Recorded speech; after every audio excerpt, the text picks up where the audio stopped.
Lecture शुरू करते हैं।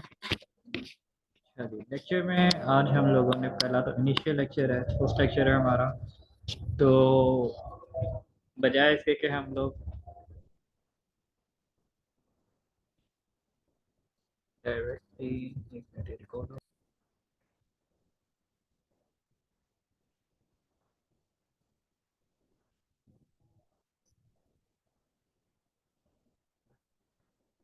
हाँ जी भाई, अस्सलाम वालेकुम। लेक्चर शुरू करते हैं।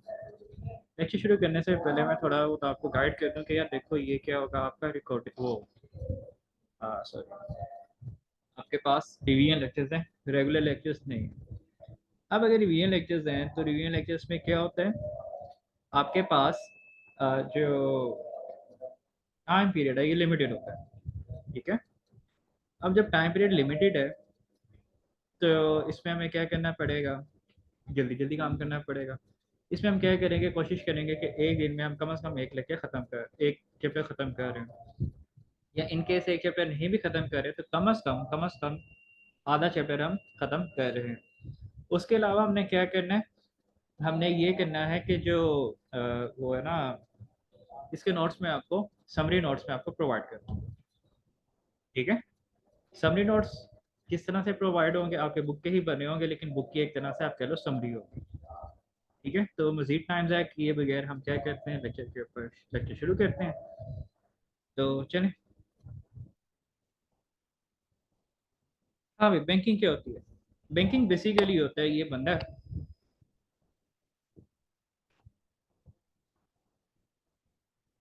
ये एक इंस्टीट्यूट है जिसके अंदर इसने पैसे जमा कराए हैं, इसको इसने क्या कह दिया जी, बैंक कह दिया। इसके दरमियान में जो भी लेन देन होगा ये सारा कहाँ पे स्टडी करना है, हमने बैंकिंग में स्टडी करना है। ठीक है। लेकिन अब बैंकिंग को स्टडी करने से पहले हमें ये भी तो पता होना चाहिए ना कि बैंक है कहाँ से, बैंक कहाँ से डिराइव हुआ था। बैंक लफ्ज के मायने के। ठीक है। तो पहले हम देखते हैं वर्ड बैंक।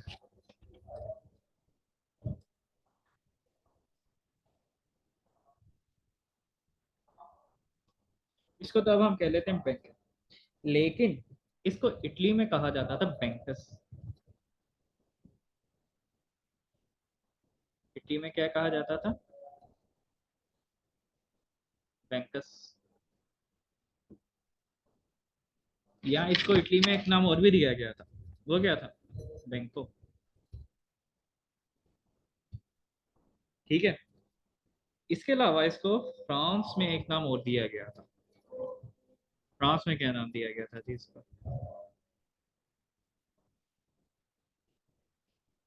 बैंकुम।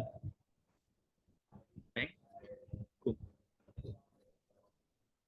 उसके बाद जर्मन्स ने कहा भाई हम इसको क्यों भी चेंज करें, हम इसको चेंज क्यों ना करें। जर्मन ने भी इसको चेंज कर दिया।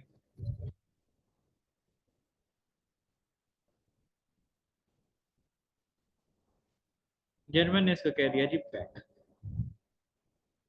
अब इसका मीनिंग क्या होता था, बैक का मीनिंग क्या होता था, पैसा, मनी।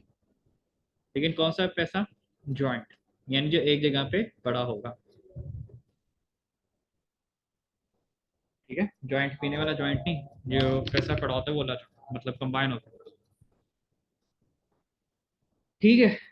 तो ये था जी आपका बैंक लव्स का हिस्ट्री, ये कहाँ कहाँ से निकला। इन दोनों का, बैंकों का और बैंकू का, इनका मतलब होता था बेंच, यानी जहाँ पे बैठ के डीलिंग की जाए उसको कहते थे बैंक। अब हमारे पास आ जाता है हिस्ट्री, यानी बैंक किस तरह से हमारे से वजूद में है, बैंक का मकसद क्या था बनने का। तो यह सबसे पहले बैंक शुरू हुआ था इराक में। इराक में इसका वाहिद मकसद क्या था, यहाँ पे जो ज्यूज वगैरह आए थे उन्होंने आके अपने पैसे के लेन देन से सूद वगैरह करना शुरू किया था, जिसकी वजह से बैंक का हमारे बैंक एक तरह से वजूद में आया था।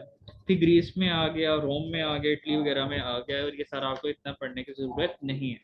कहाँ से आपका बेसिक शुरू होता है, स्टेजेस ऑफ एवोल्यूशन से। ठीक है। हम भी कहाँ से शुरू करेंगे, स्टेजेस ऑफ एवोल्यूशन से ही।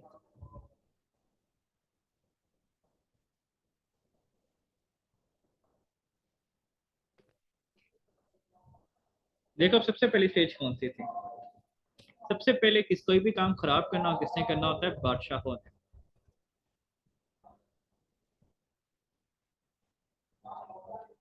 अच्छा, क्या बादशाह खुद बैंक चलाने लग पड़े थे? नहीं।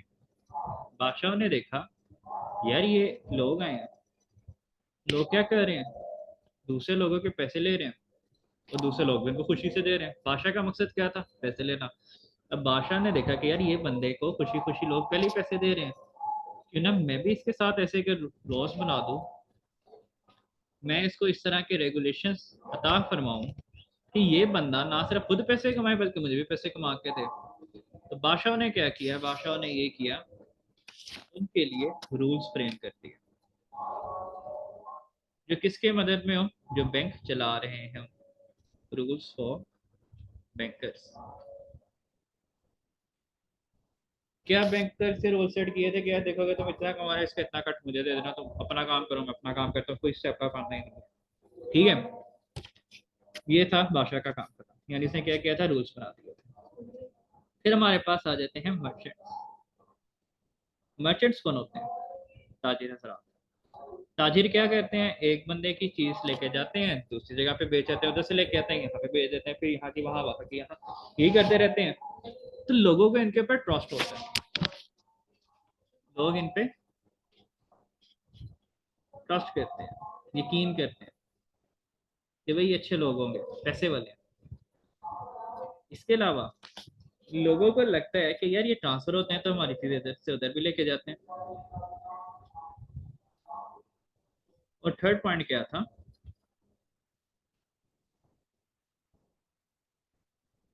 इन्होंने फिर इसकी वजह से बल्कि इसको हम रिजल्टेंट कर, देखो अब लोगों का था मर्चेंट्स पे ट्रस्ट कि भाई ये बंदे हैं, इनके पास पहले ही पैसे, ही हमारा पैसा लेके यहाँ वहाँ क्यों भागेंगे। तो लोग इनके पास अपनी जमानतें दे देते थे, लोग इनको अपनी चीजें दे देते कि यार तुम जाओ जाके बेचो, बेचने के बाद हमें पैसे दे देते। अब जब ये लोग दूसरी जगह पे जाते थे, दूसरी जगह पे जाके उनके रिवाज को देखते थे, अपने लोगों को बताते थे, अपने लोगों का रिवाज उनको बताते थे, रस्म रिवाज एक्सचेंज होते थे। लेकिन यहाँ पे एक पॉइंट और आया, क्या? इन्होंने लोगों को रसीदें बना के देने लग पड़ी, रिसीट्स, कि भाई आपका इतना माल हमारे पास पड़ा हो। अब इतना माल हमारे पास पड़े तो पार्ट वन में आपने पढ़ा होगा बिल ऑफ एक्सचेंज। उसमें क्या था? हम लोग अगले बंदे को कहते थे यार तुमने चीजें खरीदी हैं, जब आगे बेचोगे मुझे पैसे दे देना। हम एक बिल काट के दे देते थे कि हमने तुम्हें इतने का माल बेचा है। यहाँ पे जो मर्चेंट्स हैं ये क्या करते थे? लोगों को एक रसीद काट के दे देते थे कि आपका इतने का माल हमारे पास पड़ा हुआ है। अब जब इतने का माल हमारे पास पड़ा तो यहाँ से क्या शुरू है? Credit instruments.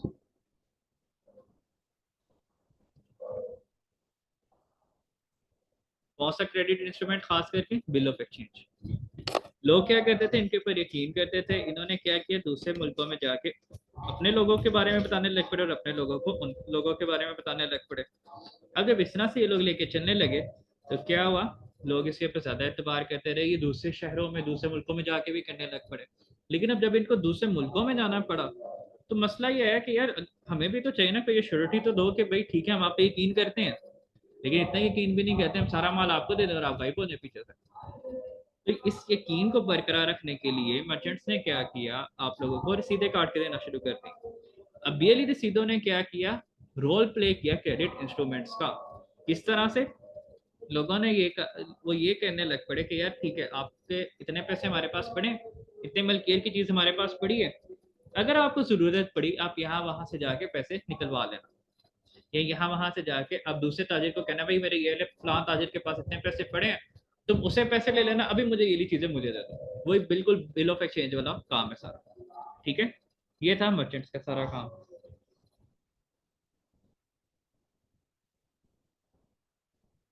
उसके बाद हमारे पास आ जाते हैं जी मनी लेंडर्स या सेठ। ये कौन लोग होते हैं? ये जो होते हैं ना जमींदार वगैरह, उनको कहते हैं मनी लेंडर्स। जैसे अब के ज़माने में तो ये मनी लेंडर्स का इतना रिवाज नहीं है, गांव वगैरह में शायद अभी भी हो, लेकिन शहरों में बहरहाल नहीं है। पहले क्या होता था कि जो लोग अमीर होते थे वो अपने पैसे लोगों को उधार दे देते थे, किसके ऊपर? सूद के ऊपर। और अच्छा खासा सूद होता था, ठीक है, अच्छा खासा सूद कमा रहे होते थे। फॉर एग्जाम्पल 1000 रुपया उसने दिया है ना, उसने 1000 वापस नहीं लेना, उसने 10,000 वापस लेना। अब जब लोगों को पता लगा यार ये बंदा तो 1000 के ऊपर 10,000 कमा रहा है, लोगों ने कहा यार हमारे पैसे भी दो, हमारे पास भी 100 पड़ा है, हमें 100 का 1000 बना दो, लेकिन बना के दो। इन्होंने कहा आइयो करवा देते हैं। अब इन्होंने क्या किया, पहले सिर्फ अपने पैसे देते थे, पहले सिर्फ क्या कहते थे, अपने पैसे देते थे। बाद में इन्होंने लोगों के पैसे भी आगे उधार देना शुरू कर दिए, लोगों के पैसे भी उधार देना शुरू कर दिए, जिसकी वजह से इनका बिजनेस क्या हुआ, एक्सपैंड हो। ठीक है, पहले सिर्फ अपना 1000 आगे देते थे, कहते थे ये लो यार इतनी है, इसके ऊपर तुमने मुझे 10,000 वापस करना है। अब इसने कहा नहीं नहीं नहीं, 1000 नहीं, हम आपको 10,000 देते हैं, इसके ऊपर आपने 1 लाख वापस करना है। क्यों? हमने दूसरे लोगों से भी उठा लिया। अब ये कमाते कैसे थे? फॉर एग्जाम्पल 1,000 इन्होंने दिया 10% पे,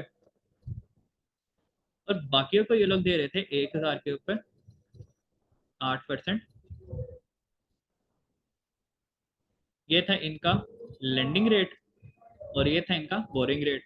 इन दोनों का जो डिफरेंस था 2%, वो ये लोग कमा रहे थे। अब इन्होंने एक्सपेंड करना शुरू कर दिया। ठीक है, अब जैसे जैसे एक्सपेंड हुआ, इन्होंने एक नए जदीद दौर के बैंक की बुनियाद डाली। कौन सा बैंक? जो लेंडिंग कर रहा होगा, मॉडर्न बैंक। मॉडर्न बैंकिंग से क्या मुराद है? बैंक पहले क्या करता था, सिर्फ अपने पैसों से खेलता था। आजकल के बैंक क्या करते हैं, उनके अपने पल्ले कुछ भी नहीं होता, इधर उधर के पैसे पकड़े होते हैं और उनको ही आगे दे रहे होते हैं। तो ये इसकी बुनियाद किसने डाली थी? मनी लेंडर्स या सेठों ने। अपने पैसे उन्होंने साइड पे लगा दिया, ऐसा ऐसा सारा गेम किसके ऊपर करते थे? लोगों के पैसों पे, यानी लोगों के पैसे लिए, उन्हीं को दूसरे लोगों को आगे दिया और अपना कट लेके साइड पे होते रहे। ठीक है, ये था सारा काम इसका, मनी लेंडर्स का।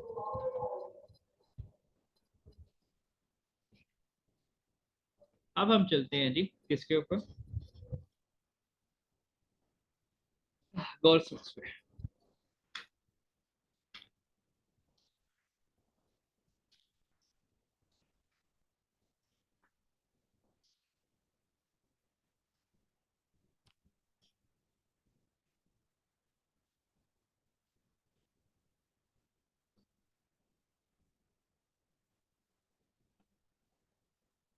हाँ भाई, गोल्डस्मिथ्स क्या होते हैं? सुना। अब सोनार, सोने का काम इन्होंने करना होता है, तो सोने का काम करेंगे तो इन्होंने अपना सोना भी तो अच्छी जगह पे रखना है ना, सिक्योर जगह पे रखना है। तो इनके पास क्या होती थी, सेफ बनी होती थी, लोहे की काफी बड़ी बड़ी सेफें होती थी, जिसमें इन्होंने अपना सोना रखा होता था। अब लोगों ने कहा यार इनके पास सेफ है तो सही, तो हम लोग मजीद पैसे क्यों खर्चें, कि हम लोग अपनी सेफ बनाए, हम इन्हीं को अपना सामान भी रखवा देते हैं। तो लोगों ने क्या किया, इनको अपने माल रखवाना शुरू कर दिया। जैसे आजकल के बैंक में होता है, लॉकर फैसिलिटी होती है, वो क्या करते हैं, आपको लॉकर दे देते हैं और लॉकर के ऊपर अपना रेंट चार्ज कर लेते हैं। इसी तरह लोगों ने पहले के दौर में क्या किया था, सिट ये गोल्डस्मिथ्स के पास अपने पैसे रखवाना शुरू कर दिए थे, ये अपने कीमती सामान रखवाना शुरू कर दिया। ठीक है, ये काम था। क्यों हुआ? क्योंकि लोग चाहते थे कि अपने पास हम रखने की बजाय ना इनके पास रखवा देते हैं, इनके पास अपना माल पड़ा हुआ है, उसको हिफाजत से रखा हुआ है, हमारा भी हिफाजत से ही रखेंगे। ये था जी स्टेट कस्टडी। उसके बाद इन्होंने पहले अपना माल रखते थे, अब दूसरों का भी रखना है, तो अपना बिजनेस इन्होंने क्या किया, एक्सपेंड कर दिया।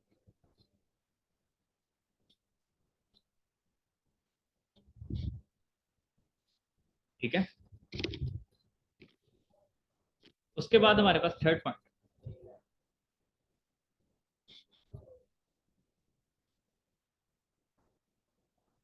चेक। चेक का कॉन्सेप्ट क्या होता है? चेक का कॉन्सेप्ट ये होता है कि यार देखो आपके पास पैसे पड़े हैं बैंक में, आप उतने पैसे का चेक काट के अगले बंदे को दे सकते हैं, भाई इसको जाके कैश करवा लेना।